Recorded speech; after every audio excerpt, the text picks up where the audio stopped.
hoje a gente vai falar sobre a história do TEPT, o transtorno de estresse pós-traumático.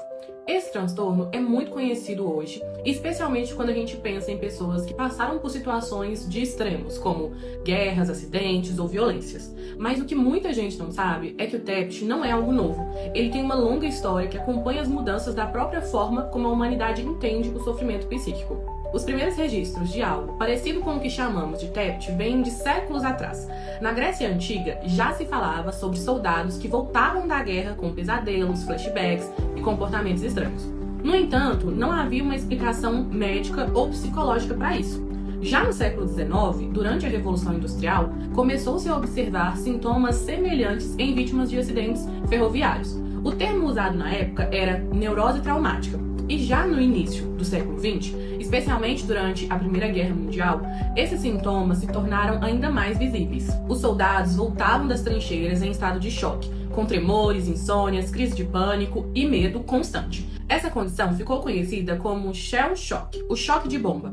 A ideia era que o barulho das explosões causava uma lesão física no cérebro, mas com o tempo os médicos perceberam que nem todos os soldados expostos às mesmas condições desenvolviam esses sintomas e que havia algo mais, algo psíquico envolvido. Já durante a Segunda Guerra Mundial, o termo mudou para fadiga de combate. Foi nessa época que a psicologia começou a olhar com mais atenção para o impacto emocional da guerra. Psiquiatras e psicólogos começaram a entender que o trauma não dependia apenas do evento em si, mas também da forma como cada pessoa vivia e significava aquela experiência. Esse avanço foi fundamental para o conceito moderno de trauma psicológico, uma ferida emocional que permanece mesmo depois que o perigo já passou. Mas foi só depois da Guerra do Vietnã, na década de 1970, que o TEPT começou a ser reconhecido oficialmente como um transtorno. Muitos soldados americanos voltavam com sintomas graves: insônia, irritabilidade, flashbacks, isolamento e o uso abusivo de substâncias. Esses casos começaram a chamar a atenção da comunidade científica e da sociedade. Em 1980, o Manual de Diagnósticos e Estatístico de Transtornos Mentais, o DSM-3, incluiu pela primeira vez o transtorno de estresse pós-traumático como uma categoria de diagnóstico. Esse foi um marco importante, porque o sofrimento de milhares de pessoas passou a ter nome, reconhecimento e tratamento. Hoje, o TEPT não é mais associado apenas a guerras. Sabemos que ele pode surgir após diferentes tipos de trauma, seja acidentes, abusos, desastres naturais, perdas ou até mesmo situações de violência urbana. O diagnóstico também passou a ser mais sensível, reconhecendo que o trauma não depende apenas da gravidade do evento, mas do impacto emocional que ele causa em cada pessoa. A história do TEPT mostra como a compreensão do sofrimento humano evoluiu ao longo do tempo e como a escuta, o cuidado e o acolhimento se tornaram fundamentais. Falar sobre trauma é, antes de tudo, reconhecer que a dor tem a sua história e que é possível ressignificar. Existem muitas formas de tratamento que ajudam a pessoa a lidar com o TEPT. A forma mais comum de tratamento é a psicoterapia.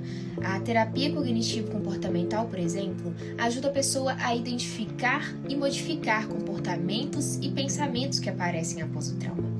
Uma técnica muito comum também é a técnica de exposição gradual, onde a pessoa revive novamente aquele trauma através de memórias ou de situações parecidas, e aos poucos ela vai percebendo que não está em situação de perigo. Algumas pessoas também precisam da ajuda de medicamentos para combater sintomas como ansiedade, medo ou crises. Os medicamentos geralmente costumam ser ansiolíticos ou antidepressivos e devem sempre ser receitados por um médico. O apoio familiar e dos amigos também é de extrema importância. É muito importante também que a pessoa mantenha um momento de lazer, pratique atividades físicas, aprenda técnicas de relaxamento. Enfim, o TEPT é uma condição muito grave, mas aos poucos, com tratamento e ajuda adequada, a pessoa pode se recuperar e levar um estilo de vida mais leve. Nem sempre o trauma acaba quando o perigo passa. Alguém com TEPT pode parecer bem, mas por dentro ainda está revivendo o que aconteceu. Um som, um cheiro ou uma imagem pode trazer tudo de volta, como se o momento nunca tivesse acabado. Pesadelos, ansiedade, culpa, o corpo reage como se o trauma ainda estivesse acontecendo.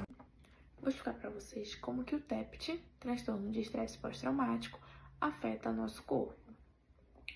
Muita gente pensa que o TEPT é algo emocional, mas não, ele afeta diretamente o nosso corpo também. Quando uma pessoa passa por um trauma muito intenso, o nosso cérebro entende que aquela pessoa passou por um perigo, esteve em perigo. Então, o problema é que no TEPT, o nosso cérebro vai continuar reagindo constantemente com aquele caso, tipo, com a pessoa sofreu, com o trauma que a pessoa sofreu, nosso cérebro vai continuar reagindo como se aquilo estivesse acontecendo constantemente, por mais que tenha passado por muito tempo.